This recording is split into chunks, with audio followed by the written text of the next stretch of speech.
All right, everybody. Hello and welcome to the presentation. Thank you so much for being here. We are now live. Hello, hello, hello. So I appreciate all you guys being here with us. Happy Friday to you. Happy Friday wherever you are in this world. Hopefully you're having a good Friday wherever you are. Okay, so here we are, folks. I tell you what, the Christmas, what a lot of people don't know is Christmas season is still going on. Christmas is not over. Now, in the Catholic, I guess, denomination, if you will, we celebrate Christmas until Epiphany, which is until January the 6th. So you will still see, on the background, I still have my Christmas trees up. I still have, we will still playing Christmas hymns for night prayer. So, we still keep going. I know a lot of people have already taken down the Christmas. Like, goodness gracious, it's still going. But that's what we do. So, okay. So, hey, everybody, welcome. It's Friday night. It is Paranormal Fridays. And for those of you on TikTok, and hello, and everybody else, I appreciate you guys being here. First, let's get into the business aspect of things let's turn that down before we get into the presentation. I want you to go to a website. And that website is KGRAD as in dog, B as in bicycle.com. KGRAD B as in bicycle.com. Now, I want you to go to that site. It is a fantastic site. They are our sponsors. We use their program to stream on Facebook, YouTube, Twitter, Twitch, Instagram, all that other stuff.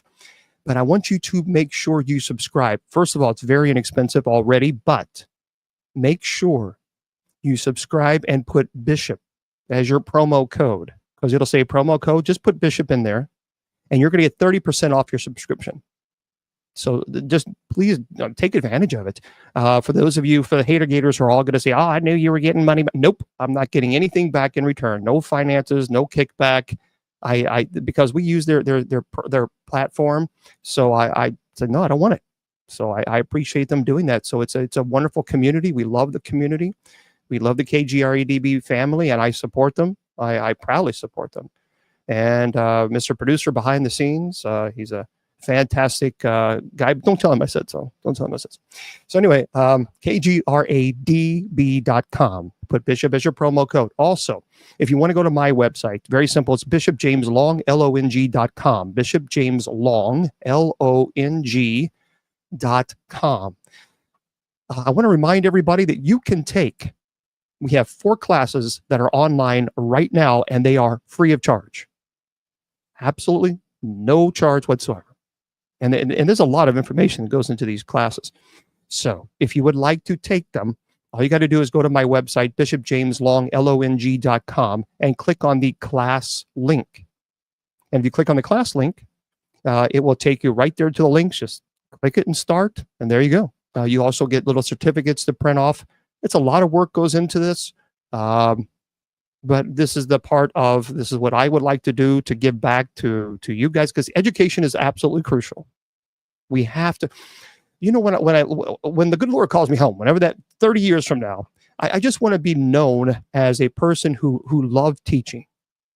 That's the legacy for me, is someone who just has a deep passion about teaching about the paranormal, the supernatural, demonology, angelology. That's what I want to be, not for the television shows. Not that there's anything wrong with it, but what's more important is that I just to be able to share your knowledge and your experience. That is so crucial. That is so important. Truly is important. And of course, if you want to go to the church's website, that's usocc.org. usocc.org. Now, I want to remind everybody that tonight we have night prayer. A lot of folks are pretty stressed right now with finances and other issues, and I get it, especially because the holidays, Christmas just came around, and everything is so expensive. Everything is so expensive. People have told me, Bishop Long, my goodness, I was lucky just to be able to pay for food, let alone presents. I get it. I understand it. And so there's a lot of anxiety. So join us for night prayer, and we can hopefully we can help reduce some of that anxiety. It starts at 9:45 p.m. Eastern on Spreaker, and we go live on TikTok at 9:50 p.m. Eastern. And then we we started at 10 p.m. So join us. We would love to have you guys. And it's Monday through Friday. Tomorrow is our open mic night. So please join us. That's at 8 p.m. Eastern. And for the first 30 minutes, I goof off with Miss Wilma and Judy Ann. And then we have the moderators come on, and you guys get to interact with them on TikTok. So, and then, of course, Sundays and Wednesdays are our Bible study at 8 p.m. Eastern Standard. So we're pretty busy. We stay very, very busy. I also want to remind you that coming up next month, as a matter of fact, in less than a month now, on January the 25th, I'm going to be traveling to Newark, New Jersey. So if you would like to go, and I'm doing a presentation with Bruce Tango, you need to go to his website, brucetango.com. And I think you got to click on the exorcism link. At least that's what it was last time, unless he's updated it. Make sure you go to that website and get those tickets. And because I have no idea how many seats he has available, I just simply don't know. But yeah, the exorcism there, and there you go. That's how you do it. And also, it looks like so there's other people. Gallery reading. I didn't know we were doing a gallery reading. So, but anyway, we can just hang on over there and Clark Holiday Inn in Newark, New Jersey. Newark, New Jersey. So please consider doing that. Yep, there it is, Judy. And that's going to be at 7 p.m. Excuse me, at 7 p.m. Eastern Standard Time. So there we go. All right. And let me just say this also. I want to, I do want to thank my friends, those of you, and I have, for those of you who've already sent a couple things in the mail, thank you very much. And I thank you for that. And I appreciate that very much. So this Linda, Ari on TikTok, I got your card. Thank you very much. And gosh, there was so many. Grace, thank you very much. And I got the Tic Tacs, so thank you very much for that. And of course the gifts, so thank you. So it was really nice, and the beautiful cards. I certainly appreciate that. And then when I have some time, I'll be able to take some time and write back. And this is so I did receive them. Thank you for everybody for that. And this is this is from my friend Grace, and she does a great. She's fantastic as far as her artwork for her icons, and so that's very nice. Thank you. And of course, again, the gifts. So thank you guys. I appreciate that very, very much. Okay, so tonight, you know what? So many people like to talk about demons, demons, and while that's important, and we understand, and there's nothing wrong with talking about demons, we can't get so obsessed that becomes the primary focus. So we have to be very careful about this. Once you start demons, and everything is demons, then you kind of lose sight. Well, thank you there. We kind of lose sight of what's important, and it's not demons. And we're going to talk about the 7 archangels. Obviously, that Christmas was right around the corner, just the other day, and we're still in the Christmas season. Catholics, we still celebrate the Christmas season until Epiphany, which is January the 6th, and that's the Magi, going to Christ, and because it symbolizes that Christianity is for everyone, the Gentiles, everyone. So, the 7 archangels. Very, very powerful. And a lot of people know, sometimes you ask them the archangels, they'll say Michael, Raphael, sometimes Raphael, and Gabriel. Always Michael. So always Archangel Michael. And there's nothing wrong with that. But before we get into this presentation, I want to talk about some stories that I have found and even spoken to people about regarding their encounters with angels. And I want to do this. I want to share some of these stories that I talked to a couple people about, and then we'll get into the presentation. Thank you very much, and thank you. And if I don't say thank you on TikTok for the gifts, it's not because I'm being rude. It's because I have 2 computers running at the same time, and sometimes I don't see them. So thank you for the gifts, and thank you for sharing, everybody. So I knew a teacher. His name was Ben. He's passed. Well, he was struggling in high school, overwhelmed with academic pressure, personal issues. And this was, gosh, about 15 years ago, I spoke to him. And during one particularly rough week, a substitute teacher that was named Miss Gray encouraged him in a way that no one else had. See, she listened, she provided support, she gave him a book that changed his perspective on overcoming adversity. And after that week, she never returned. And when Ben tried to find her to express his gratitude, he actually found that no one at the school knew of any teacher, any substitute teacher by that name. And he was absolutely convinced that that was an angel that was sent to guide him. And he even contacted the school district, and there was no Mrs. Gray, substitute teacher. There was another story that there was during a family picnic. Lily, she was a little girl. She wandered too close to the river, and her mom, Maria, noticed it, but it was too late. But she saw a woman standing near Lily and signaling her to stop. When Maria reached Lily, she looked around for the woman. She didn't see anyone. And Maria felt an overwhelming sense of safety, convinced that that was an angel protecting the child. And she even asked the kid, she said, where did she go? Where did she go? And the little child said she vanished.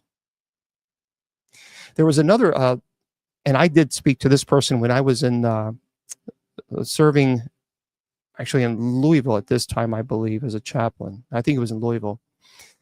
Jake, he had a terrible, really serious, life-threatening car accident. And he was in intense pain. And he feared that he may never walk normally again. But actually, they told him he would never walk again, period.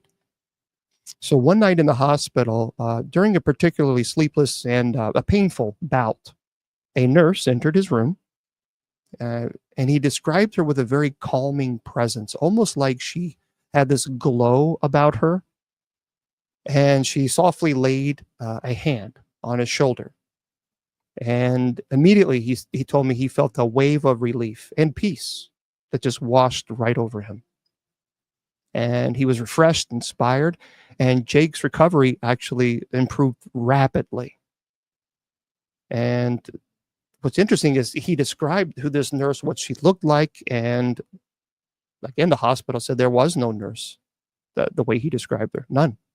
They didn't have anybody like that on the staff. It's powerful stories.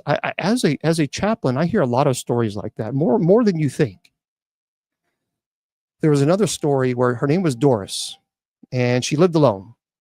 And she, especially during the Christmas season, she found herself feeling pretty lonely and discouraged, depressed. And there was a winter afternoon, and I went to her. She was in Louisville, and I would visit her in Louisville and give some food to the shut-ins. So one winter afternoon, a young man, she said, appeared at her doorstep, and he said, "Look, I want to shovel your driveway." And not only did he take care of the snow, but he actually spent time chatting with Doris, which lifted her spirits because she just felt like no one even cared. Her family didn't check in with her. Her friends kind of just forgot about her. And after he left, Doris wanted to offer him, like cookies, because she loved baking cookies. And when she looked, what was really ironic or odd about the whole thing is that he left, and she had said, it was maybe just a couple minutes after he left, he walked out the door.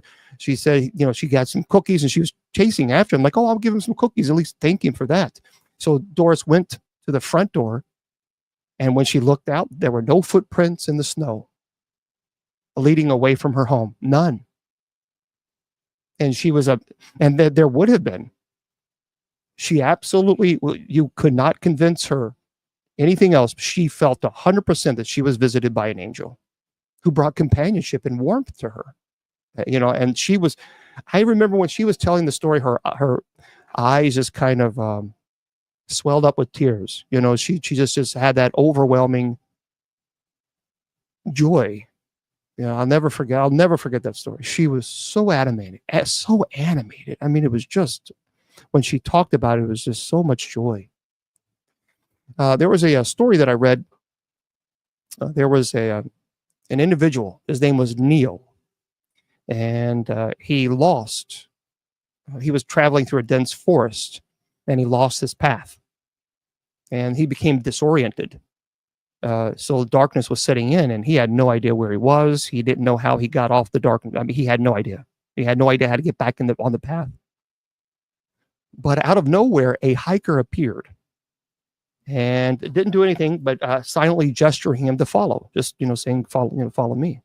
And so Neil had no other choice. So he didn't know where he was, so he followed this stranger to a marked trailhead before this person just faded into the woods without a word. Neil never met the hiker again, and he believed absolutely that it was an angel. It's interesting also, the Oikigahara Forest. The Oikigahara Forest in Japan is known also as the unaliving forest. I can't say the other word because of social media and rules and regulations, but a lot of people report seeing this monk, and this monk will always, if they're trying to, think about maybe descending it, is it too much stress, and they report that there's a monk, and that he wears the complete clothing and everything, and talks to them and calms them, but no one knows, no one can find this monk, and it's a pretty fascinating story. Another story is that during there was a Anne, or she went by Anna, and I met her, and Anna was she had a hard life. Anna had a real hard life. She was living on her own. And she was elderly. She was struggling with financial problems, and that left her demoralized. I mean, I remember dropping off some food for her, and she was so overwhelmed. She was so overwhelmed because she couldn't afford some of her medicines, and her health was just deteriorating. She couldn't. She worked all her life, and she was a widow, and so she didn't qualify for any state programs, welfare programs, or anything like that, and so she couldn't get any help, which is unfortunate because she worked all her life. But so she couldn't get any assistance. I mean, she got Medicare, but that was very limited. She couldn't afford the 20% because Medicare pays 80%. So one day, she went. An elderly woman struck up a conversation with her at a cafe. She walked down the street, and she tried to get her exercise in. And she went down to this cafe, and she remembered just sitting there. She ordered some water because she couldn't afford anything else, and she just wanted to be out with people because she was pretty depressed. But this elderly woman, she said she felt a kinship towards her, like she was related somehow to this person. And this elderly woman began to speak words of wisdom and encouragement to her. And she handed Anna an envelope. And she told her, she said, whatever you do, just hold on to it. Don't look inside until this woman is gone. So here's Anna, she's elderly, she's stressed. And this woman just comes right up and says, can I talk to you? And my name is Anna. And she just starts talking to her. So anyway, she left the cafe. And when Anna got home, she opened it. She found money because Anna couldn't afford her rent. I mean, she didn't own her property, and her husband, they weren't wealthy, but she found money, and that covered her rent for that month.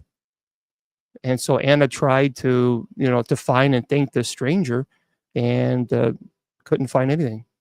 So Anna absolutely 100% concluded, and she even went back to the cafe, and she asked people if they remember seeing this woman, and they remember seeing Anna, but they don't remember seeing Anna speaking to this person, which is pretty profound. So there's one individual, his name was Tom, and he loved, he doesn't really do it anymore, but he loved bicycling. I mean, he cycled a lot. That was his wind therapy, if you will. He noticed a pretty large pothole, but he couldn't avoid it. And so suddenly he told me that it was like a push on his back seemed to guide him safely out of harm's way with an inexplicable burst of speed. And he glanced back to find that no one was there. And he absolutely remained convinced that that his mom had recently passed. And he knew he was going to hit the pothole. He knew he was going to hit it.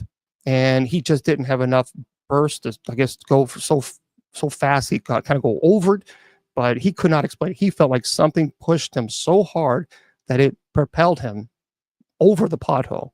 Absolutely convinced of this. There was a woman that I met in the nursing home. And she was a very, very kind woman. And she told me a story. She loved playing the piano. Loved it. And so they had a piano there in the nursing home.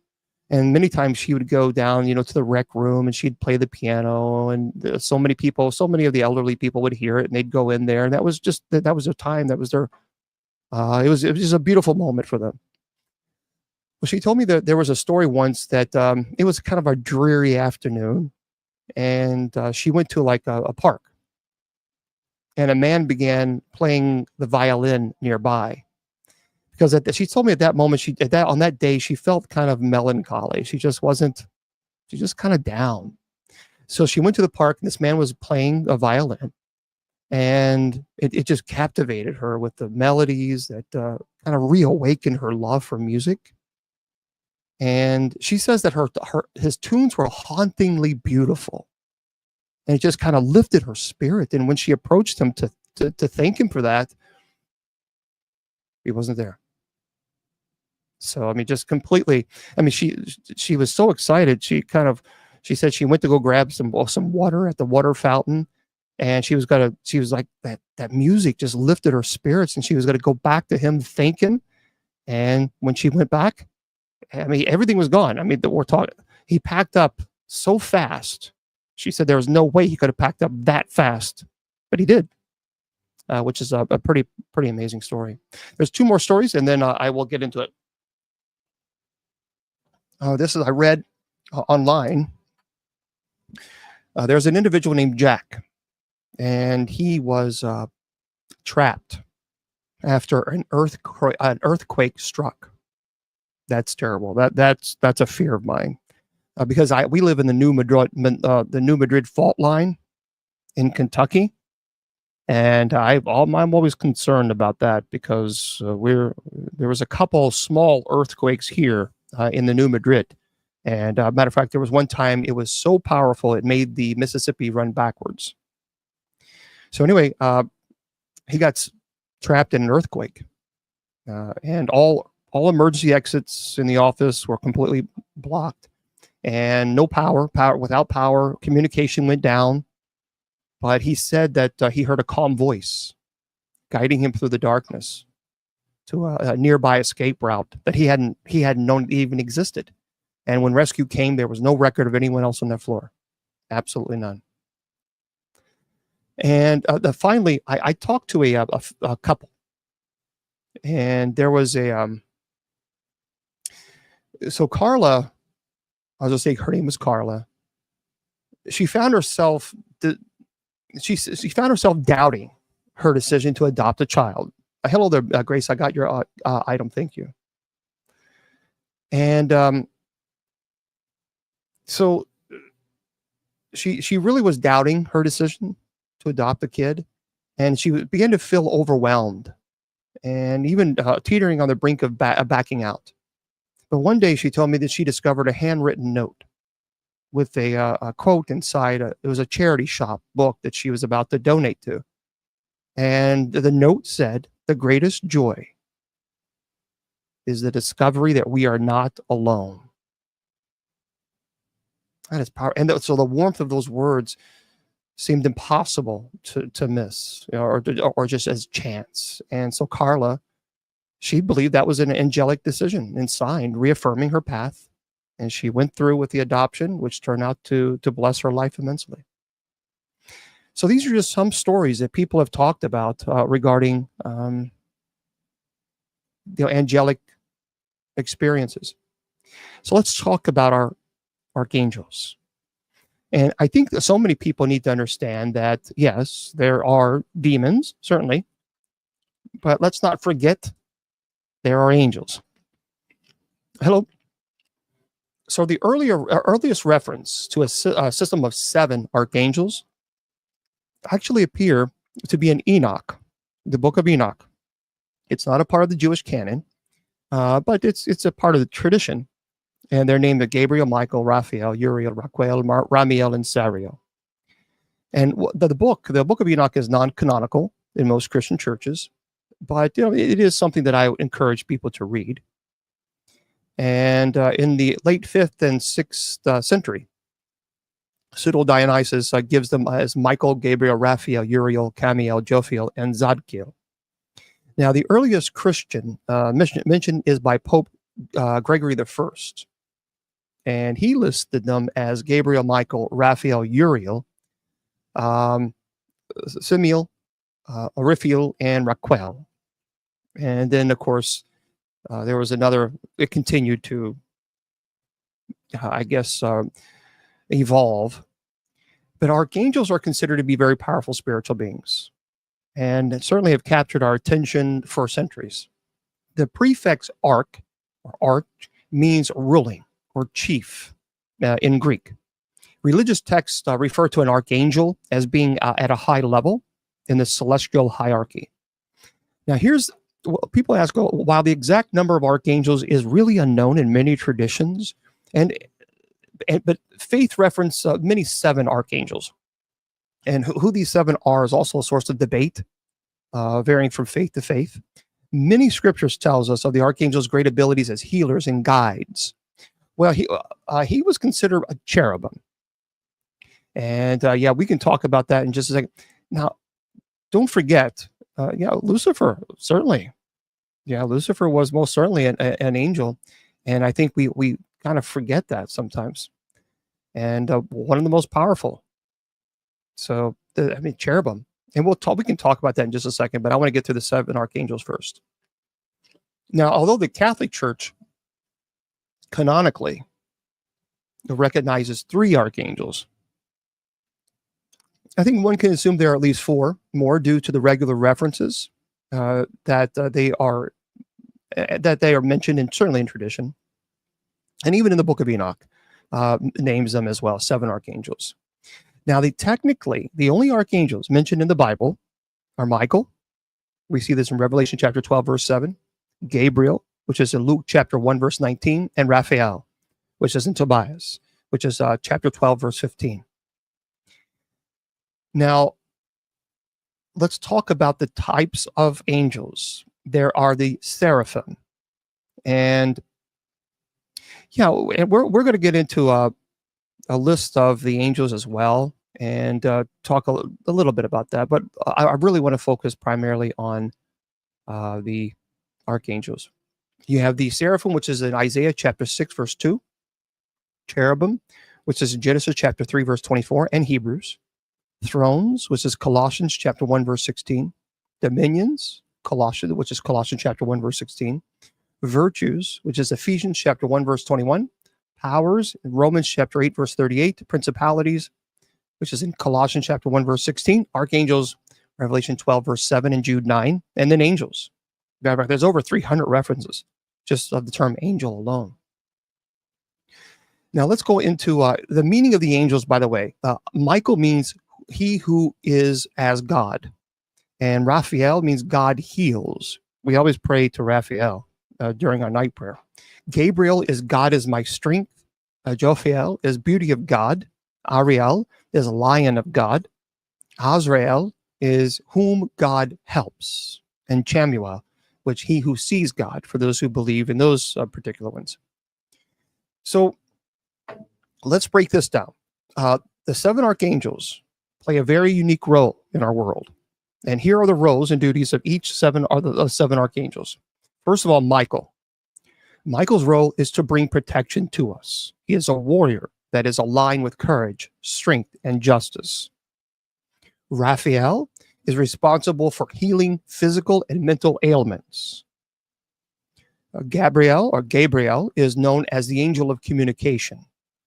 He plays the role of God's messenger.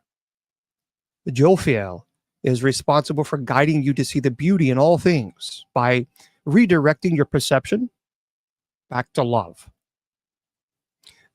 Ariel is responsible for protecting the earth and its resources and inhabitants.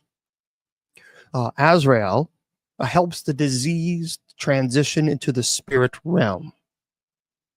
And then finally, Chamuel is responsible for bringing peace to the world. He's capable of restoring order in even the most chaotic situations. So let me break them down individually so that you can kind of get a perspective on each one. How's that? Okay. First, Michael. The meaning of his name is he who is as God. And the color that is associated with Michael is blue. And again, a lot of this is a tradition as well. So this information that I'm presenting to you is obviously biblical as well as tradition. The role of Michael. Archangel Michael is the most well-known. As a matter of fact, this is the statue. You guys can barely see that there. Well, I'll show you. This is my Archangel. This is Michael's statue that I have. So that's Michael. You guys, of course, can see this. Okay. So Archangel Michael is the most well-known and most powerful archangel, many people say. His role is to bring protection to us. He is a warrior that is aligned with courage and strength and justice. So in moments of crisis, Michael is the archangel you should call upon. He will offer guidance, divine protection to those who need him the most opportune time. Now, people always say, well, I'm not going to pray to an angel. I'm going to go directly to God. Here's the deal. No one is saying you have to. And I'm certainly not advocating that you must. But for those of us who do, let's tune down the hate rhetoric. Because if me calling upon St. Michael offers me comfort, then I think that's enough. People say, well, you should never pray to angels. Never. Go directly to God. Then why do you ask me to pray for you? Go directly to God. I could say the same thing. It's called intercessory prayer. So you ask me to pray for you, and I do. I ask you to pray for me. And for those of you who do, thank you. It's the same principle for Michael and the archangels. We call upon Michael. We call upon all the archangels. Certainly. Oh, yeah, Michael can be a patron saint. Yeah. So Michael is the archangel. And so when you need guidance, divine protection, as a matter of fact, when before an exorcism, we will always pray the St. Michael prayer. St. Michael, the archangel, defend us in battle. Be our protection against the malice and snares of the devil. May God rebuke him, we humbly pray, and do thou, O Prince of the heavenly host. By the power of God, cast into hell Satan and all evil spirits who wander the earth seeking the ruin of souls. So we certainly pray this is the St. Michael prayer. Now, Archangel Michael most often reveals himself as a glimmer of blue light. Many people claim who have had what they believe is visitation from Michael. They describe it as a blue color, as a color blue as a reminder that you are being protected by Archangel Michael. Archangel Michael, whose name means he who is as God, is most often thought as the angel of protection. Some people say the most powerful of all angels. He is considered a leader within the angelic realm and a patron angel of righteousness and mercy and justice. I'm kind of curious, how many of you have actually called upon St. Michael? Because a lot of people have, and there's absolutely nothing wrong with that at all. So I'm just kind of curious, just say yes, no. Quite a few of you have. I'm seeing a lot of people here saying, yep. Yeah, if you have, let me know, because I in prayer requests, yeah. No, sir, absolutely we can. We absolutely can call upon Saint Michael without question. You can call upon your guardian angels as much as you want. But let me remind you, so a lot of people saying yes, yes, yes. Let me remind you that your guardian angels will never, never help you unless you give them permission to. So you need to understand that. And what I mean by that is they will never interfere with free will. They can't. They won't. That's what demons do. Demons will violate your free will. They will never do that. Never. So if you want your archangel to help you, then you need to say, my guardian angel, whomever you may be, I give you permission to intercede on my behalf and help me with this, whatever it is that you're dealing with, because you have to give them permission. They cannot just enter and enter into your life without permission. That's a violation of your free will, and they will not do it, and they cannot do it. So make sure that if you're struggling and you want your guardian angel to help, they will. But you have to give them permission. You have to. Okay? So, yeah, Archangel Michael, I have never experienced, someone's asked me on Messenger, have I ever experienced the blue? No, I've never experienced the blue color. Some people who call upon St. Michael have described it as like a sort of like a bluish kind of hue, if you will. And they're absolutely convinced that they have. Yeah, now when you're talking about the ranking of angels, the highest orders, you have three tiers or spheres or levels. The first is the highest order, seraphim, cherubim, and thrones. The middle order is dominion, virtues, and powers. And then the lowest order is principalities, archangels, and angels. Now, many people argue that Archangel Michael, because he's a warrior, is also a cherubim. Now, there's a lot of debate on that because Lucifer is considered a cherubim or was considered a cherubim. There are some people saying they've had the experience of Michael, and they said that they have like a baby blue color. Yeah, see, a lot of people are experiencing that. Okay. Now, as such, scriptural artwork depicts him as a warrior, most often carrying a sword, and Archangel Michael assists situations where you are afraid, confused, perhaps concerned for your safety. He helps to release fear and doubt and supports us in making life changes, is often said to work closely with those who perform healing work or provide spiritual teaching. People ask me, well, do you believe in healing work? I do. Of course I do. Why wouldn't I? Healing work, absolutely 1,000,000%. We see in Scripture, Jesus absolutely told his disciples to go and perform the miracles, and they did. As a matter of fact, it says in Scripture many times that they performed miracles in Jesus' name. That's very important to understand. Now, there's a lot of people doing healing work, but they're doing it in their name. No. So when you do healing work, it's always in Jesus' name. And I have seen it. People also ask me all the time, there's not laying of hands. My brain just said goodbye. Reiki.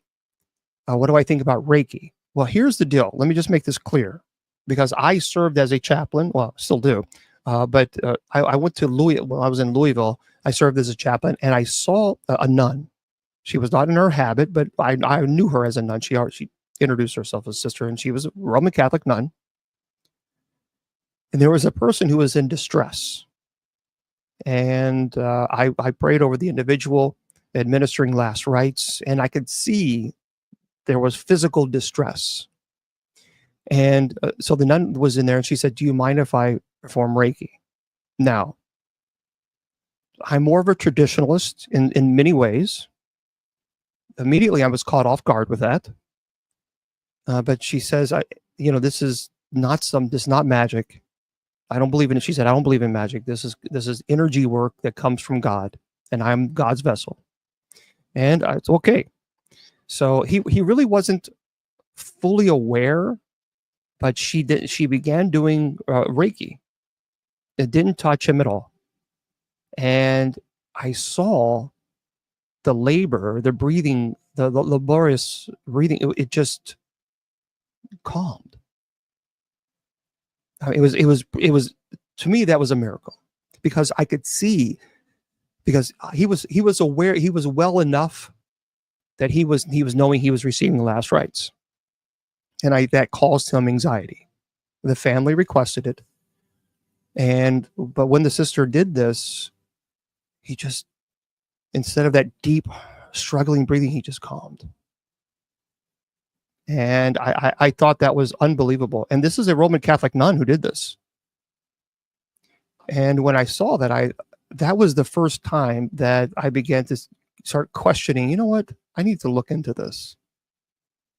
And I need to learn a little bit more, because I just simply didn't know a whole lot. I was always taught, oh, it's magic, it's evil, it's the work of the devil. But, as I talked to her and I sat down and got to know her, and she kind of educated me, which I needed that. So that was pretty powerful.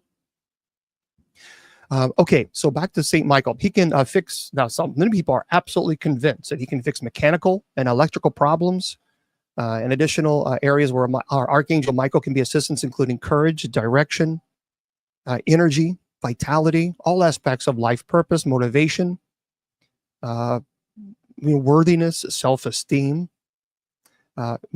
He's the only angel, by the way. Michael he's mentioned in the Old Testament, in the Hebrew scripture, and the New Testament. And Daniel chapter 10 describes him as the prince of the angels and protector of Israel. And the Epistle of Jude in the book of Revelation also mentions Michael as the one who victoriously battles the devil. So he is, by the way, he is invoked anytime there's suspicion of demonic or diabolical activity. And the prayer of St. Michael, by the way, is used on such occasions, was also prayed after every Mass in the Catholic Rite from 1886 to 1964. So it's a beautiful prayer. And I encourage you, there is a longer form of St. Michael prayer, and then there's a shorter form. Okay. So we're going to go into the next one, since time goes by too fast, doesn't it? St. Michael is viewed as the leader of the army of God. From the time of the apostles, he's been invoked and honored as the protector of the church. And even Scripture describes him as one of the chief princes and the leader of heaven's forces in the triumph over the powers of hell. It's interesting because St. Michael defeats Satan twice. First, when he ejects Satan from paradise. And then, by the way, for those of you who think Satan is cool and all this other stuff, he gets beat. In the final battle, the end times, Michael does it again.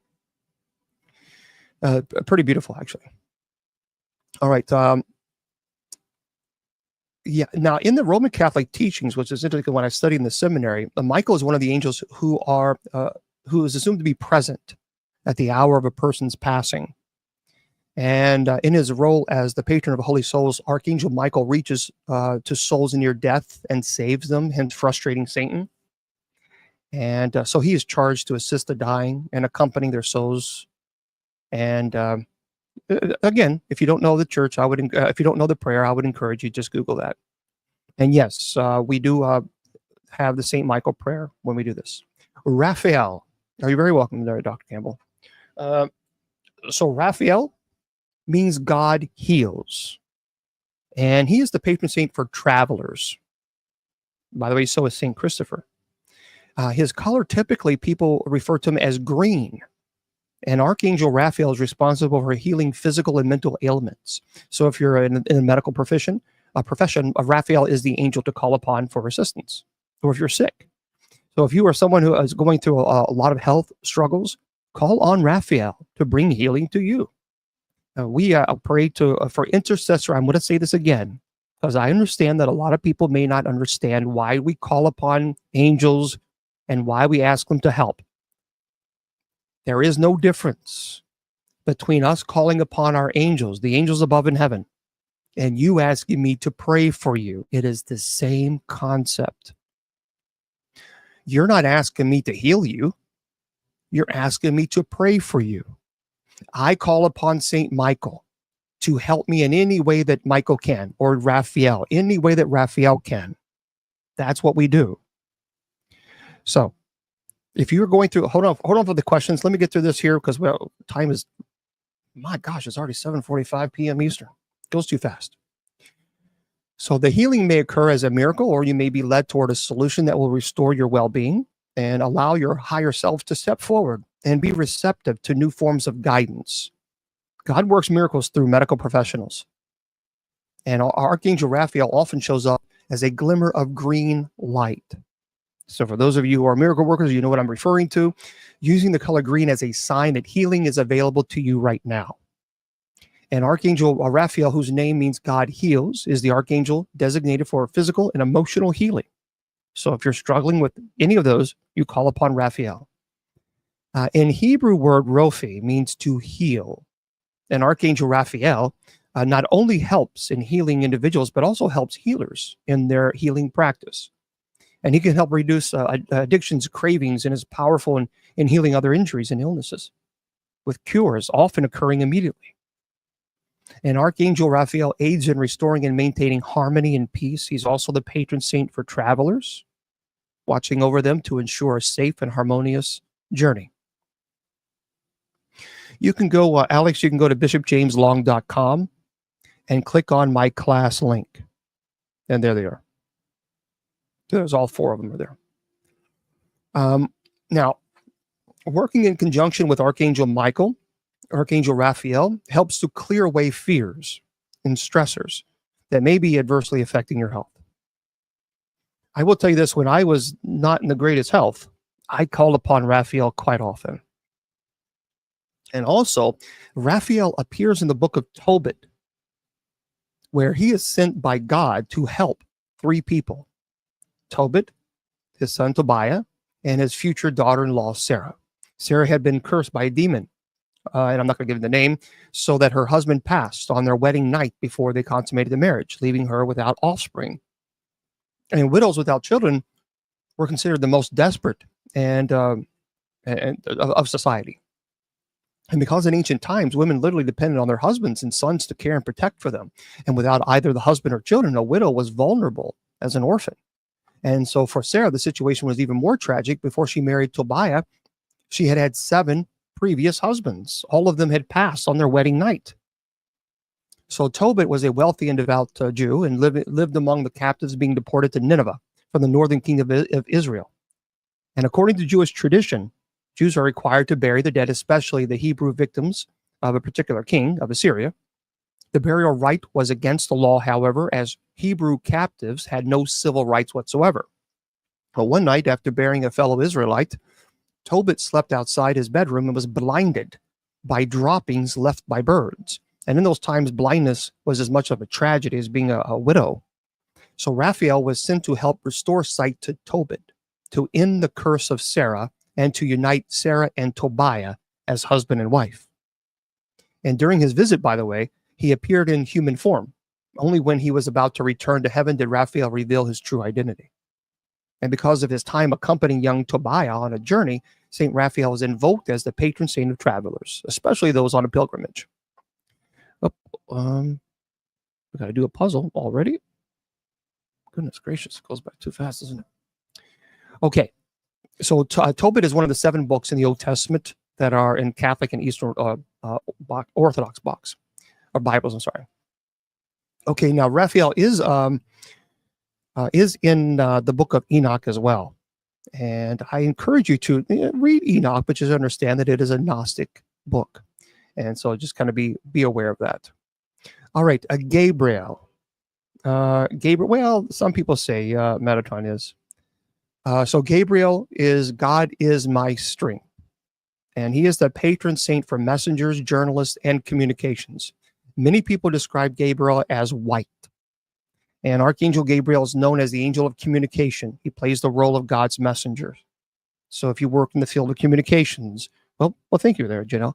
Gabriel is the angel you should bond with. And Gabriel excels at helping artists, writers, teachers spread their messages with authenticity. Now, if you're having trouble communicating or expressing your thoughts, allow the guidance of Gabriel to help you express your highest truth. Now, Archangel Gabriel's name means God is my strength. And one of the 2 archangels specifically named in the Bible, in both the Old and New Testament, is often portrayed as holding a trumpet, as perhaps some even say as a female archangel. As the patron of communications, Archangel Gabriel is the messenger angel, acting as a messenger of God. And of course, helps writers and journalists convey their messages. Uh, but Jesus said that they're genderless and they do not procreate, so they don't marry. So the idea that demons had relations with women and they had the Nephilim is biblically incorrect. Okay, Gabriel. Gabriel also assists in overcoming issues of fear and procrastination in communication, as well as in all areas related to children, helping during conception, pregnancy, and of course, Gabriel. Now, of course, what I say, some people define Gabriel as if male or female. Thank you, there, Tammy. I don't think it's important to. I don't. To me, it's irrelevant. Now, Gabriel first appeared in the book of Daniel, delivering explanations of Daniel's vision, and also in the Gospel of Luke. So Gabriel foretold the births of John the Baptist and Jesus. And Christians in the Catholic traditions refer to him as Gabriel the Archangel. Now, what's interesting is in Islam, Gabriel was the medium through whom God revealed the Quran to Muhammad, and that he sent a message to most prophets, if not all, revealing their obligations. And he is, by the way, Gabriel is called the chief of the four favored angels, the spirit of truth. He is called the created, again, Muslims believe that he spoke to Muhammad, but people also refer to that as the Holy Spirit. But don't get that confused between they're talking about Gabriel. Okay, in the book of Daniel, says that Gabriel is resembling a man and identified as the man Gabriel appears to the prophet Daniel. But in a moment, I'm going to give you what angels actually look like, and if you really look at it, it doesn't really look. They're completely different than what we think of perhaps what the pictures are, because they're not cute little cuddly things. Now, Gabriel's horn. So in English-speaking culture, the image of Gabriel as the angel that shall blow the trumpet that initiates the end of time. And perhaps maybe so many people are convinced. If you've seen those videos, haven't you seen those videos? Where the trumpet is being blown. Have you heard that? Yeah, I've seen videos like this quite often. Well, no. Thank you very much. Yeah, no, it's not. If you look at the description, we'll talk about the description in just a second. But yeah, it's not. It's not the pretty little angels with the no. We're talking about the shofar. Yeah, the shofar. By the way, let me just do this real quick. This is what the shofar, I believe, would sound like. Let me see.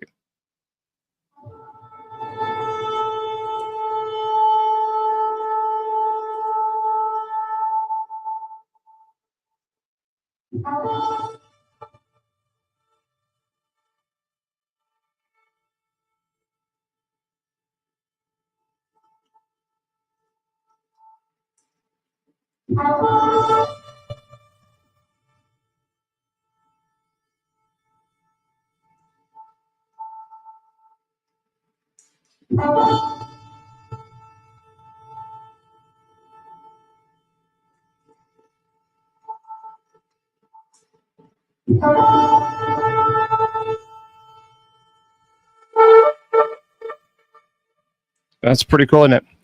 That's a powerful. I mean, and everybody is going to hear that one day. People are always so afraid. And oh, did you hear that? Did you hear that? You know, let me give you a little bit. Let me give you a little bit of help with that. There's not going to be a guessing. When that does happen, everybody will know. Everybody will know. It's going to be pretty clear. The whole entire earth is going to shake. So there's not going to be a. Did you hear that? Did you? You're going to know. You're going to know. And yeah, I think I'm absolutely convinced of that. Okay, so let's do back to our presentation in just a second, as soon as I can find this. I always, yeah, there we go. Okay. We'll turn that down. Okay, now, yeah, Metatron, yeah, we can talk about that later, but right now I want to talk just about the seven archangels. Okay, the next one is Jophiel. Jophiel. No, I think you should. I think you should study Hebrew. Absolutely nothing wrong with that at all. So Jophiel, the name means beauty of God, and the color is yellow. And Jophiel is responsible for guiding you to see the beauty in all things by redirecting your perception back to love. Now, please don't do that, Jeremiah. Please don't do that. That's inappropriate, and I don't want to block you, but we don't attack other people's faith. So that's not what we're going to do here. Okay, you're welcome here, but we're not going to do that. We're not going to do that. I don't like that. I don't like that at all. So if you could please delete your comment. We're not here to bash, Muslims. We're not here to bash anyone. That's not acceptable. We can disagree. There's nothing wrong with disagreeing, but we're not going to bash people in their faith. That's not what we do here. That's not what I do.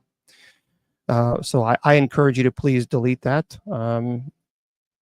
Actually, I'll do it for you. Okay.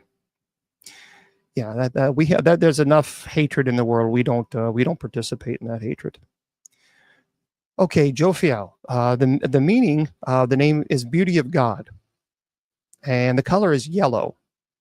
And Archangel Jophiel is responsible for guiding you to see the beauty in all things.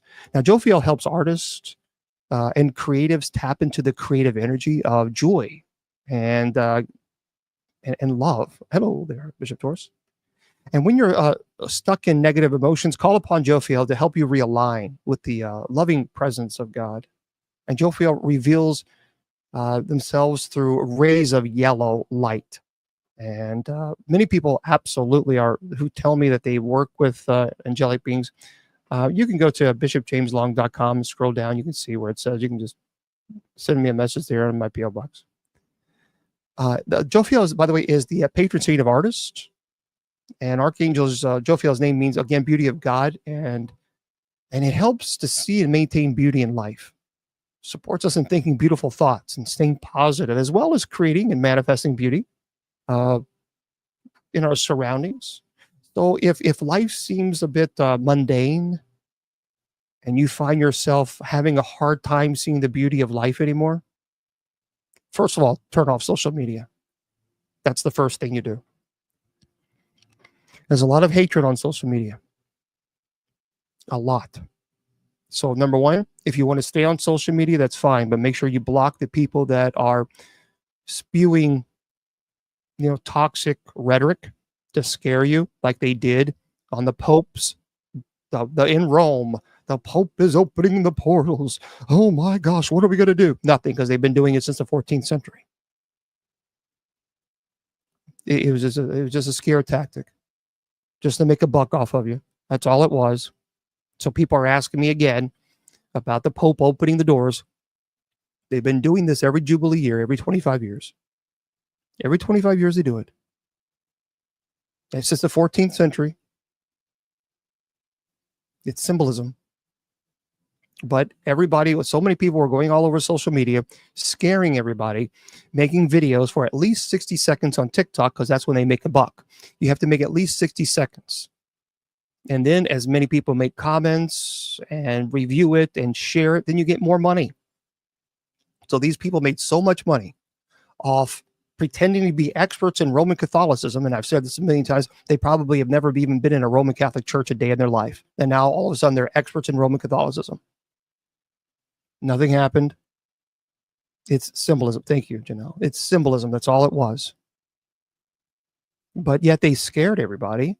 And they made plenty of money. Oh, believe me, they're going to get a pretty fancy, nice paycheck off scaring you. So don't listen to those people. You need to block those people because they don't care about your well-being. They don't care about your mental health. They don't, not at all. The only thing they care about is causing anxiety within you so they can make you continue to watch their videos so they can make $1 off of your anxiety. That's demonic. There's no other way around it. That is demonic. Anybody who purposely creates videos because they know it's clickbait.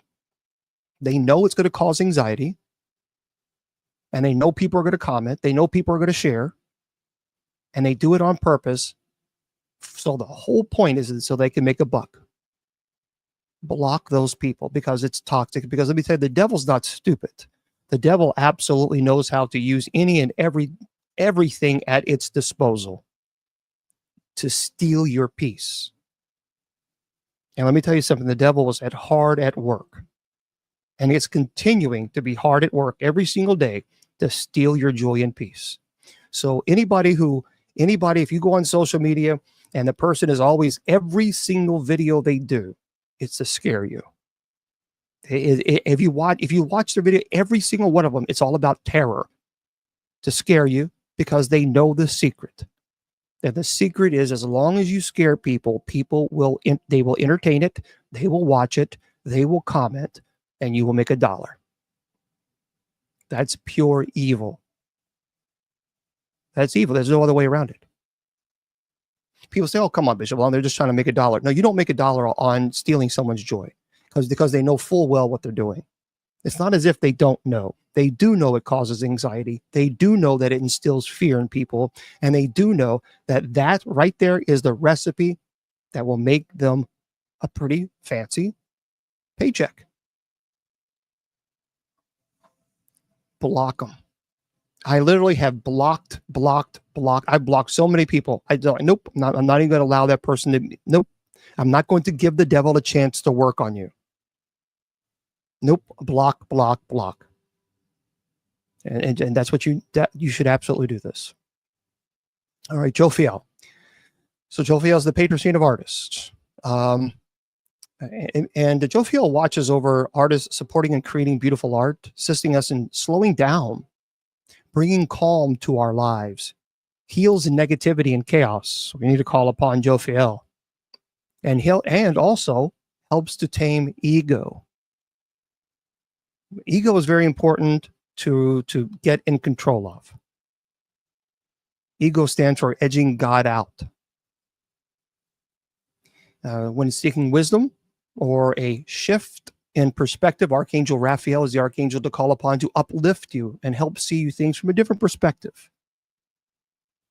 And in Hebrew, of course, it means beauty of God or divine beauty. It is the archangel of wisdom, understanding, and judgment.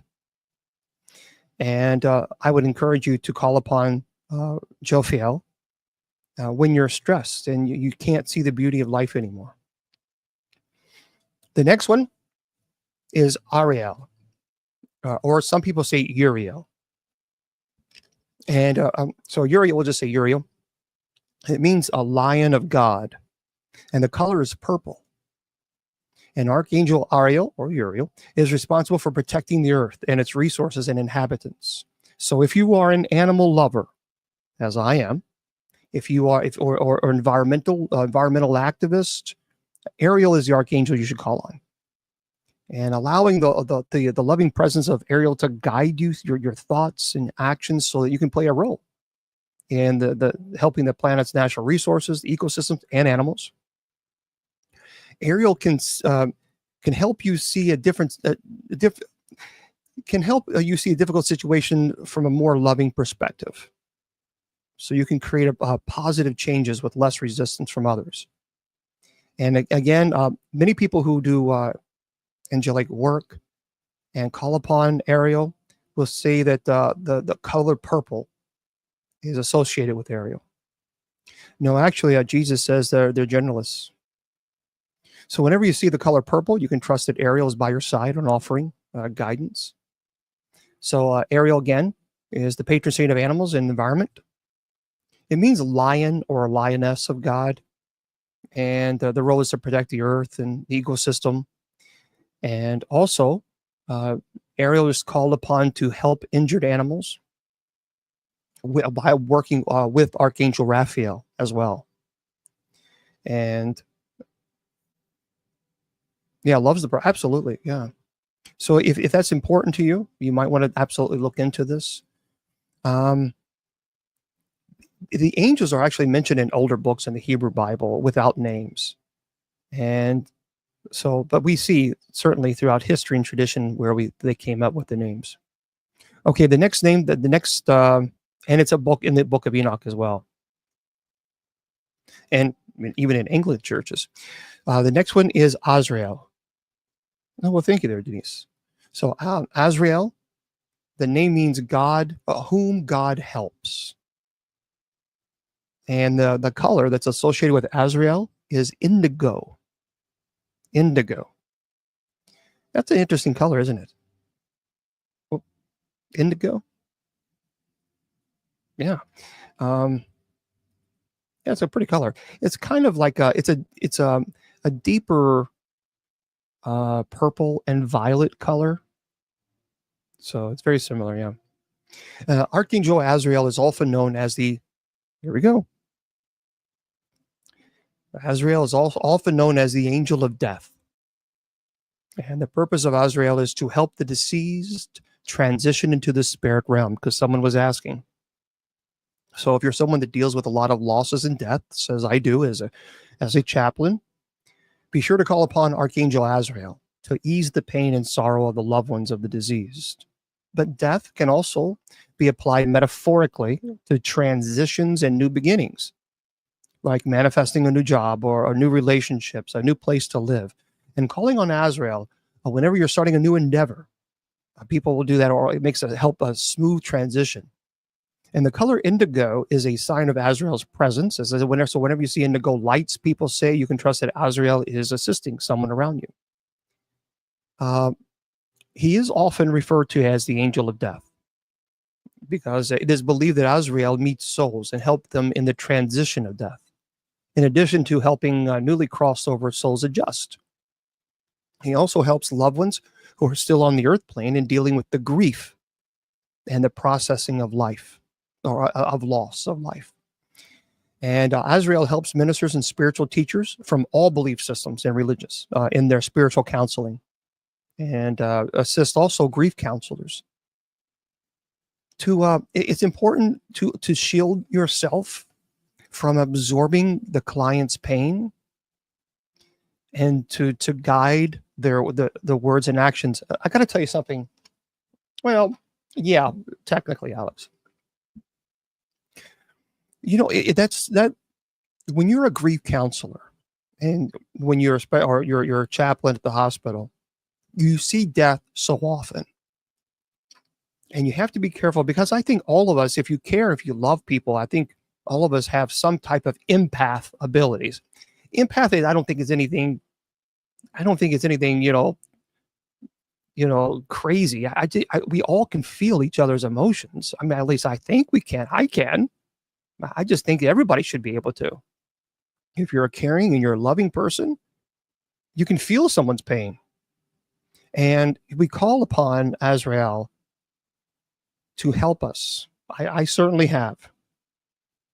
There was a case that I worked. She was 60. I told you about this. Yeah, I guess not all people can. See, for me, it's just kind of, it's just who I am. I mean, I don't, people call me, do I consider I thought everybody was an empath, but I guess not. But it's just who I am. But there was she was 68 years old, and that was the case that I worked. That was a very rough case. That was an incubus case, and it was horrible.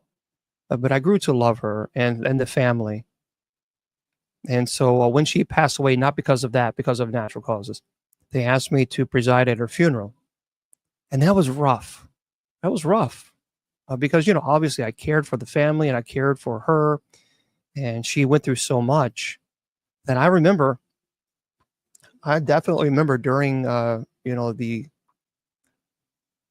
the liturgy there, I remember call upon Azrael to help. Because, and that's with anybody. I mean, when you are emotionally involved, you need that. Okay, help me get through this. Archangel This archangel assists in all types of transitions and endings, not just those in loss or death. Um, so Azrael also helps with like transitions with relationships or career, or helping us to navigate as smoothly as possible through life's changes. And the angel of death is in the Jewish and Islamic religions. So he watches over the dying, helps separate the soul from the body, receives the spirits of the dead. And some even speculated about the connection between Azrael and and Ezra. And he's depicted as an archangel whose history long predates this figure. And okay, so we're going to go now into Chamuel. The name actually means he who sees God. He who sees God. The color of Chamuel is pink. So Archangel Chamuel is responsible for bringing peace to the world. Lord knows we need to call upon Chamuel. He's capable of restoring order in even the most chaotic situations. So if you find yourself caught up in drama and conflict, call upon Chamuel to restore peace in your life. I've experienced this personally. He will guide you to see the situation with compassion and forgiveness. When I was, 20 years ago, 15 years ago, when I received a lot of serious, legitimate threats to my life because of what I do. You know, when I did the Ghost Adventure show and the other shows, I was getting some legitimate death threats, even to the point where the police had to get involved. And so I've talked about this before. I went to Indianapolis at a conference, and they had to hire 4 police officers. For what? Because I go to people's homes and I bless their homes for free. But I had to call upon Chamuel many times, especially with because I had to learn at that time. I was so angry. How dare they? How dare someone do this? You know, and put everybody else, not so much my life at risk, but everybody else, their life at risk.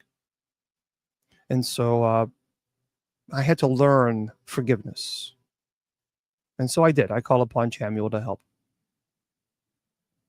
So, by the way, the archangel has been called by many different names throughout history, and sometimes confused with other angels. His mission is to bring peace to the world, and as such, he protects the world from fear and other negative energies. And he is believed to have all-knowing vision, seeing the interconnectedness between all things. So, Chamuel assists us in finding the strength and courage to face adversity when it seems that we have none left. Chamuel. Yeah, there are many different pronunciations I've heard, but Chamuel. Some people say Camuel. Chamuel. So if you suffer from anxiety, if you suffer from stress, then I absolutely encourage you. It's also spelled Camiel, Camael. So it's also a very good. That's also a name you can look on. So there's several. There's also some people spell it as Khamael. Some people Camiel. So there's several ways, but nonetheless, primarily it's either Chamuel and or Camiel is Camael. Okay. So there we go. Those are our 7 archangels that that's hopefully you have learned a little bit about them.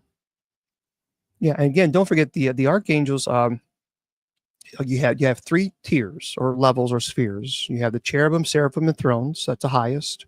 The middle order is dominions, virtues, and powers, and the lowest order are principalities, archangels, and angels. So there we are. Yeah, I don't bring people online because I just don't. So, okay, there we have it. And yeah, if you actually look at the angels, it's not they're they're not pretty little things. Yeah, we talked a little bit about that. I'll explain that in just a second. But yeah, the angels are not. A lot of people get confused and think about the angels themselves and what they look like. But the seraphim, you have the seraphim, cherubim, thrones, which a lot of people think that Lucifer argue that Lucifer is in fact the cherubim, but nonetheless. All right. Oh, absolutely, they can be called upon, and you should. You absolutely 100% you should call upon them. And but remember, they cannot help unless you give them permission, because they're not going to interfere. They will not interfere in your life. They will not interfere in your. They will not violate your free will. That's what demons do.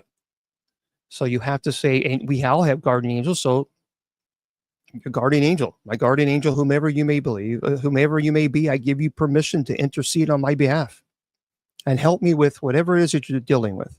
So whatever it is that you're struggling with, there you are. Well, I mean, I can go back and give you all the names again and the spelling if you need that. I have no problem doing that real quick. Let's see. So we know Michael. We're good there, right? Okay. So let me go back here and give you all the spellings. So Michael was the first archangel that we discussed. Of course, then the next archangel, which is we should all pretty much know, we talked about Raphael. And then the next archangel, of course, which is pretty popular, is Gabriel. So I think we all know how to spell Gabriel. So those three shouldn't be too difficult as far as the spelling, and you can look those up and do your own Google research. Now, Jophiel, it's the spelling is Jopie as in Paul, Hiel, Jophiel. So Archangel Jophiel, Jophiel.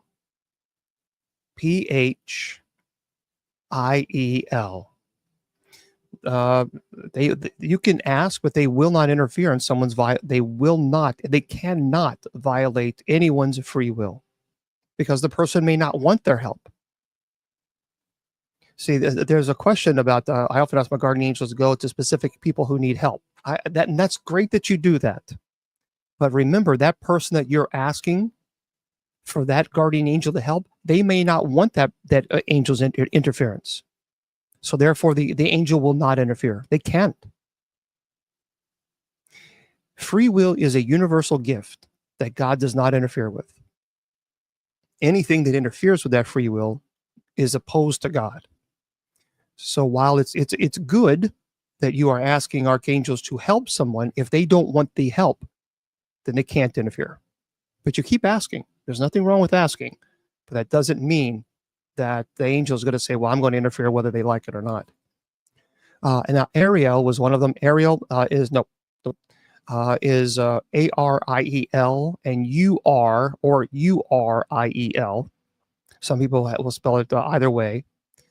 Instead of the so Ariel, instead of the A, they will have U, or Ariel, Uriel, depending on who, the traditions. And then Azrael, which is Azrael.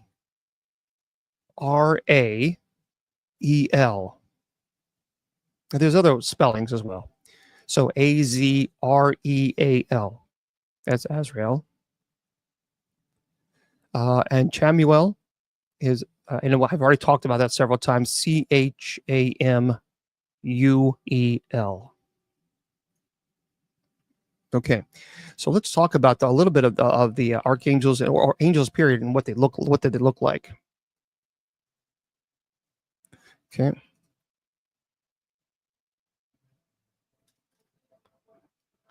Okay.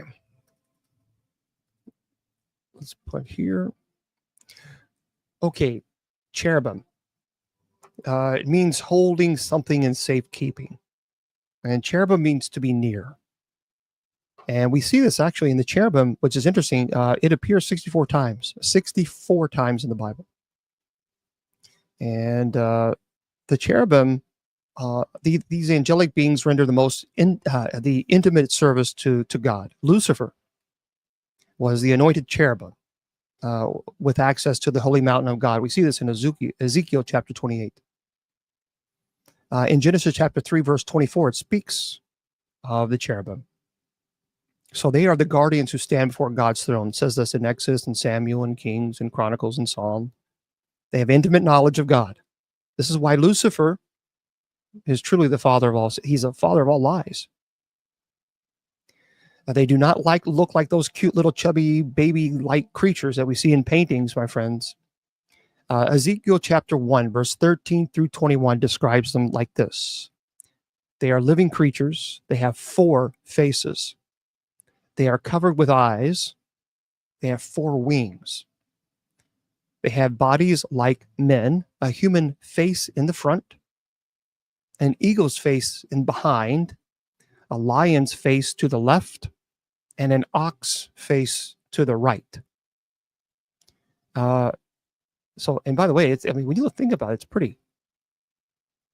Theologians have interpreted the faces of the cherubim to signify, first, the intelligent wisdom of humans, showing human beings authority to rule for God over his creation, as in Genesis chapter 1, verse 28. The strength of the lion, the servility of the ox, and the eagle, because the soaring swiftness of the eagle are in harmony with each other. So, and also, the 4 faces correspond in the New Testament with Matthew, Mark, Luke, and John as God's completed message to humankind. So the number 4, it's symbolic of the world in Scripture. So that can refer to the 4 corners of the earth, implying that God's angels execute his commands everywhere. That basically, the eyes tell us that the eye of the Lord is everywhere. It's all seeing. The seraphim means love. And burning ones are nobles. They're close relatives to the cherubims. They are full of eyes in front and in back. Revelation chapter 4, verse 6 says this. They worship God day and night. Isaiah chapter 6, verse 3 says this. They help to launch Isaiah's ministry. Isaiah chapter 6. Now, they have 6 wings. First, they have 2 to cover their faces, so they won't look directly into God's glory. Now, this is the seraphim. Then they have 2 to cover their feet, acknowledging their subservience to God. And then they have 2 to which to fly. And, okay, then we have archangel. The arch means chief or principal, great angel. And the name Michael is like who is like God. And Michael is a powerful fighter, particular responsibility for Israel. And we talked about that. We talked about Gabriel. We've already mentioned that. And then we have the heavenly hosts. Those are legions and legions of angels who are in heaven. And 2 Kings chapter 19, verse 35 speaks to that. And then we have thrones, dominions, principalities, and powers. Those are the ruling angels. They're referred to in Ephesians, if you want to look at that, up chapter 1, verse 21, chapter 3, verse 10. And then in Colossians, actually talks about that too. And thrones, by the way, refer to those who sit upon them, like both good and evil angels. Now, what's interesting is Paul. St. Paul actually mentions 4 kinds of angels among those who rebelled against God. Now, we know cherubim is one, because we know Lucifer rebelled. But he says principalities. So let me give you the 4 kinds of angels that Paul mentions. First, he says principalities. Those are the chief rulers, those of highest rank in the satanic kingdom. We see this in Colossians chapter 2, verse 10, Ephesians chapter 1, verse 21. Then you have what's called authorities. Those are fallen angels whose power is derived from Satan, and they do his bidding.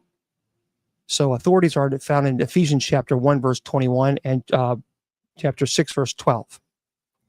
Then Paul talks about the rulers of darkness. So the spirit world rulers who assist the plans of Satan in the world. And we see this in Daniel chapter 10, verses 13 through 21. And then in Ephesians and Colossians. And then, of course, he talks about finally the spiritual wicked spirits.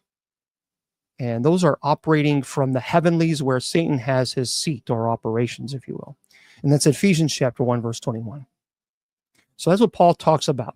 Principalities, authorities, rulers of darkness, and spiritual wicked spirits.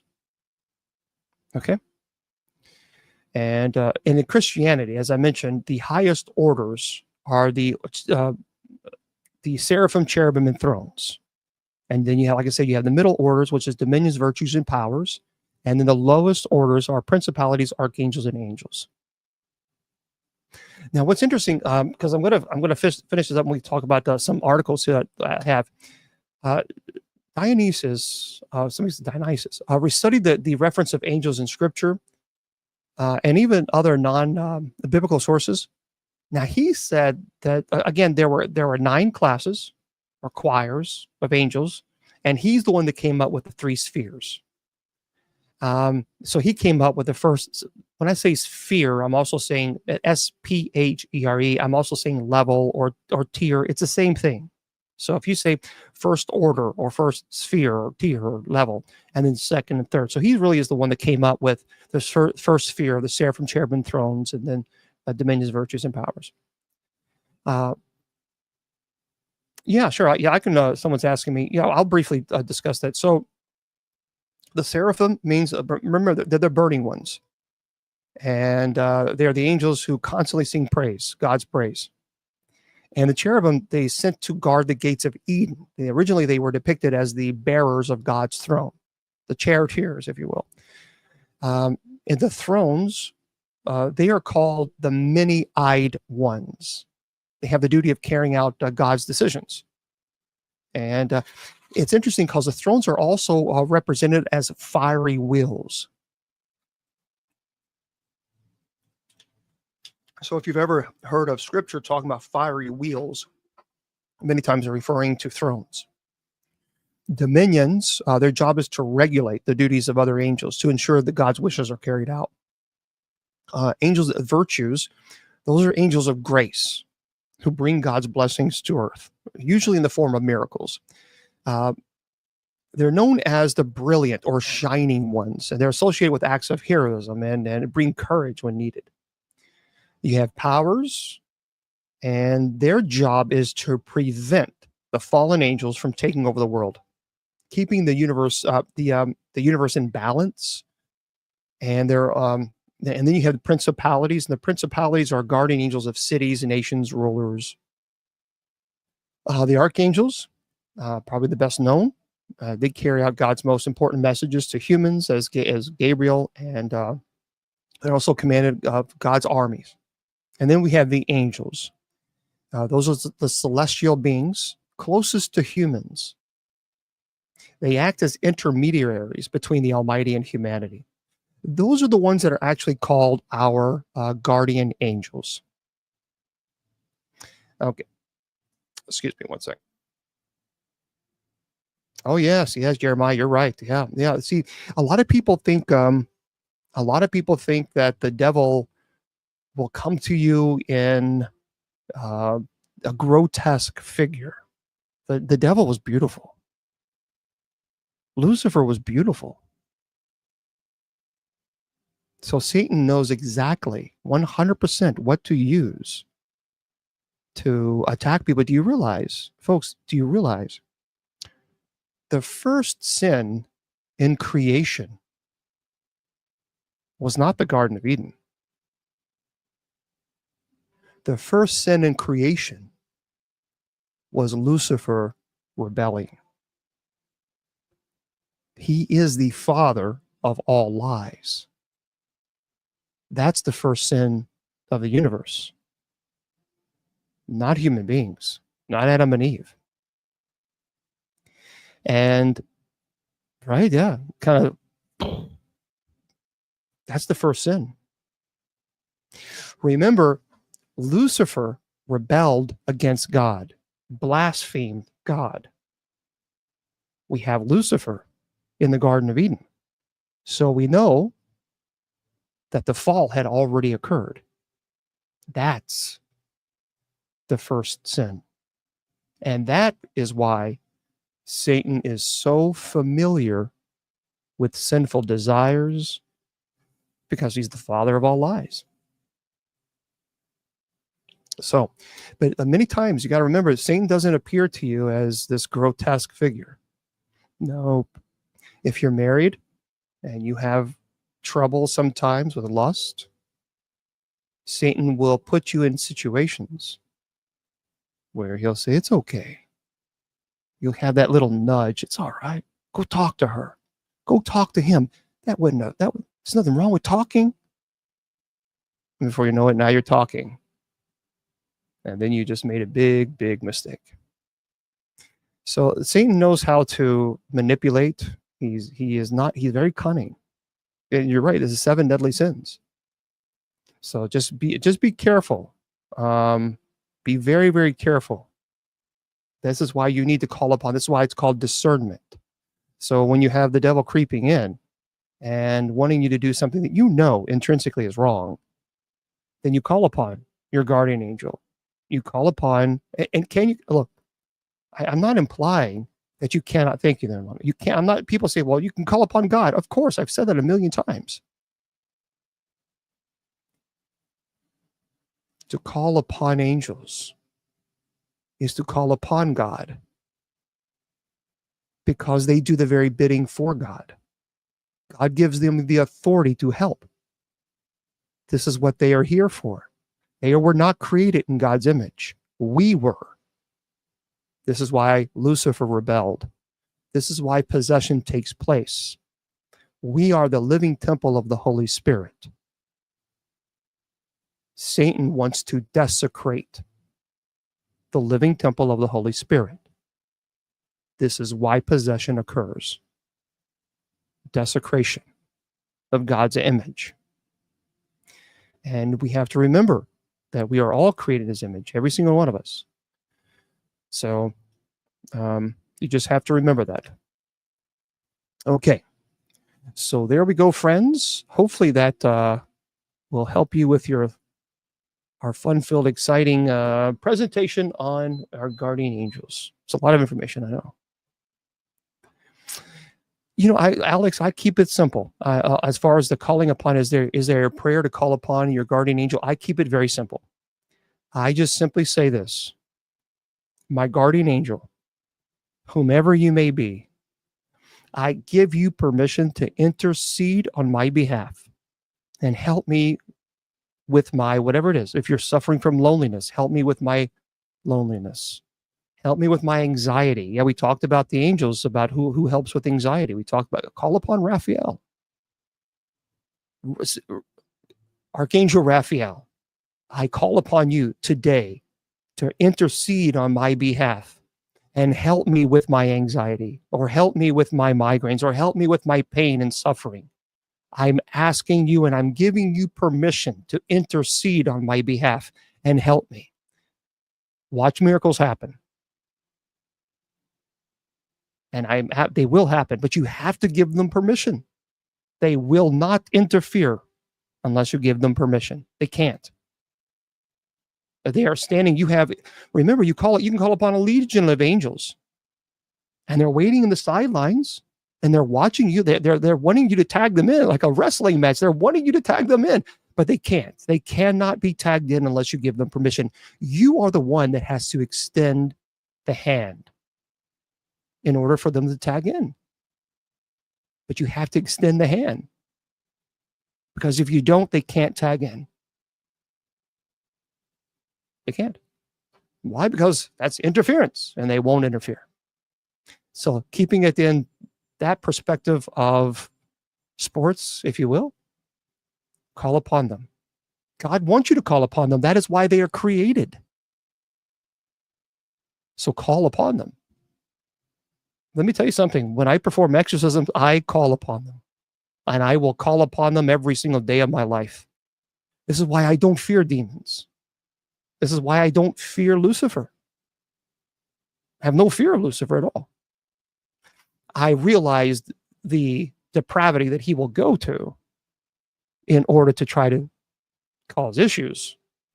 But I'd never, ever place demons or Lucifer above God. Never. And neither should you.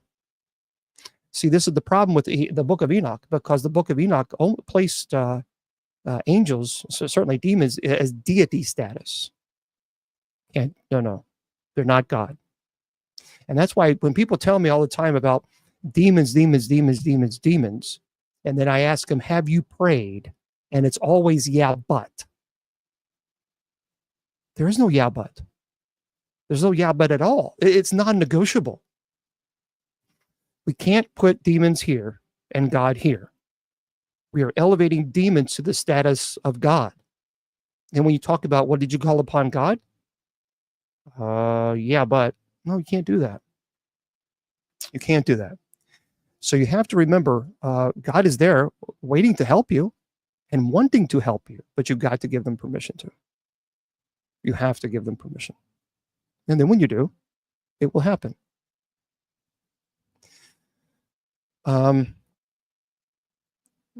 Let's see, there was a... One second. Nah. All right. It's like this. A little boy was spending his Saturday morning playing in a sandbox. And he had with him his box of cars and trucks and his plastic, his pail and his shiny red plastic shovel. I've said the story once before. And he discovers a large rock in the middle of a sandbox. And the little boy dug around the rock, managing to dislodge it from the dirt with a good deal of struggle. He pushed and nudged the rock across the sandbox using his feet even. He pushed. He was a small boy. And the rock was huge. And when the boy got the rock to the edge of the sandbox, he found that he could not muster enough strength to roll it up and push it over the wall. So determined, the little boy shoved and pushed and kicked. But every time he thought he had made some progress, the rock tipped over and fell right back into the sandbox. So the little boy became so frustrated, and understandably so. But he shoved and he did it again and it would roll back. He struggled, pushed. But the only reward was having the rock roll back, smashing his little fingers. So finally he burst into tears of frustration. And all this time, the boy's father had been watching him from the living room as this drama unfolded. And the father went to where the little boy was, gently but firmly saying, "Son, why didn't you use all the strength you had?" And the defeated little boy just was crying and sobbing back, saying, "But I did, Daddy, I did. I used all the strength that I had."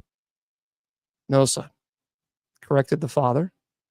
"You did not use all the strength that you had because you didn't ask me to help you." And then the father reached down, picked up the rock, and easily removed it from the sandbox. So God is waiting for you to call upon him. He's our strength. He helps our weaknesses. He's waiting for us to surrender everything to him, all your worries, all your cares, even your barriers that comes in your way. But you don't have to face it alone. But you have to ask God to help. And when you do, that's when you'll see the rock just pushed out of the way. And that's what I believe. Okay.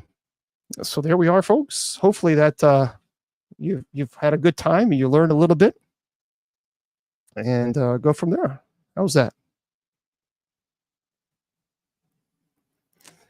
Yeah, you can call upon Raphael and Alma.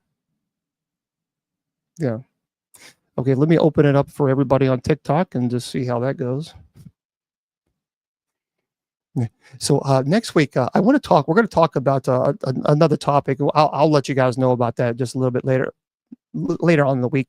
But I also want to people to tell me what your New Year's resolution is. If you're making those, if you have a New Year's resolution, we're going to do that next week. But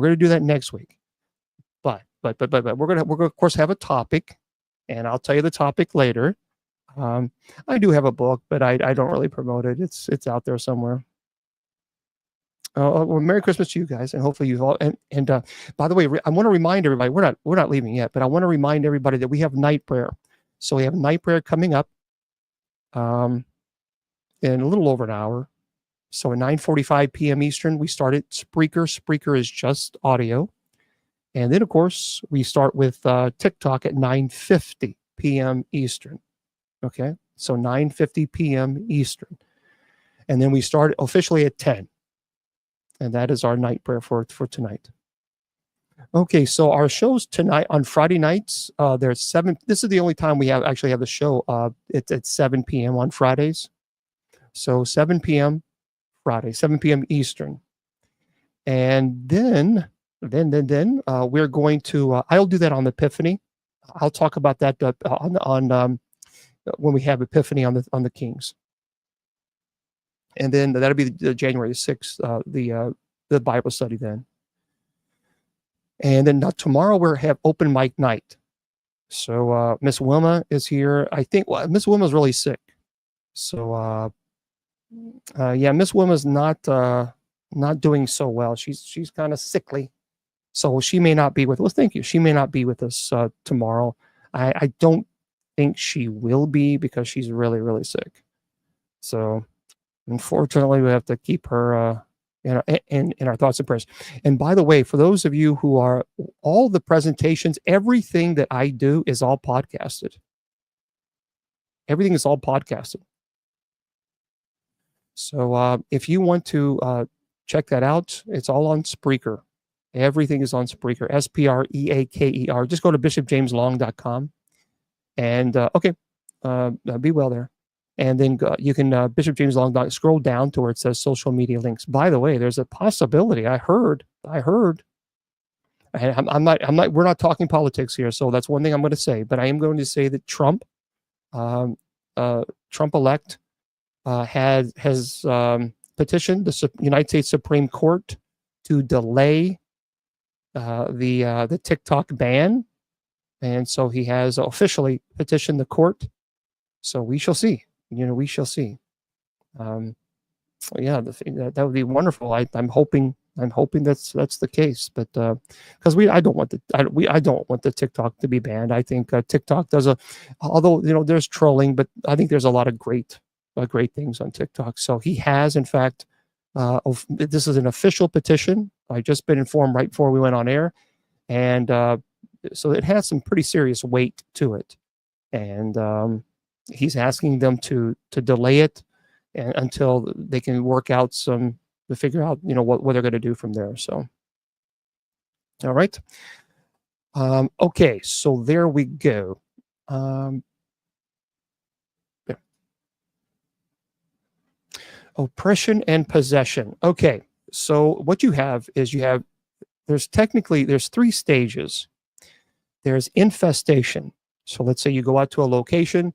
You say, come on, demons, I dare you to do something. Well, and now you have an attachment. You go home. Now you have a demonic infestation. Religious objects are desecrated. You may hear bangings of threes. You may smell sulfur or rotten flesh. It's a terrible, foul odor. Animals usually are terrified. Many times you can see shadows. Shadow people doesn't necessarily always mean evil. I've been to many locations where I saw shadow people and I never felt threatened. But so there are many times it's just overwhelming. Then it goes into oppression, but oppression has another stage to it. It's called oppression and obsession. Oppression is when the demonic begins to attack you on a physical level. The purpose of that is to break down the person's will. So it is sleep deprivation. It is trying to break down the immune system. It's trying to weaken the person, biting, scratching, pinching. It's attacking. It's quite violent. And we're past sleep deprivation. When you're dealing with oppression, you are at a point where you can't fight anymore. You're done. There's no fight. And at the same time, there's called demonic obsession. Now, demonic obsession is when it attacks the intellect. So many times, demonic oppression and obsession go hand in hand. So it's attacking you physically, but it's also attacking you on an intellectual level because it's trying to eradicate the intellect. So it's attacking the will by oppression, and then it attacks the intellect with obsession. So you begin to hear it. It begins to interact with you. And it tells you, if there's clergy, don't let them in. Don't let them in. It really does mess a person's intellect. Once the intellect and will have become at such a defeated state, then you have possession. Possession can take place. However, there is what's called perfect possession and transient possession. Transient possession is when the demonic can enter the body and leave at will. The person remains in the stage of oppression and obsession. So let's say the person is not in the stage of possession.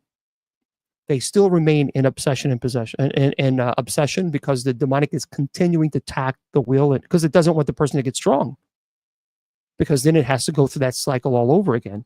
So it continues to attack the person to have that person remain at a vulnerable state, so the demonic can enter the body.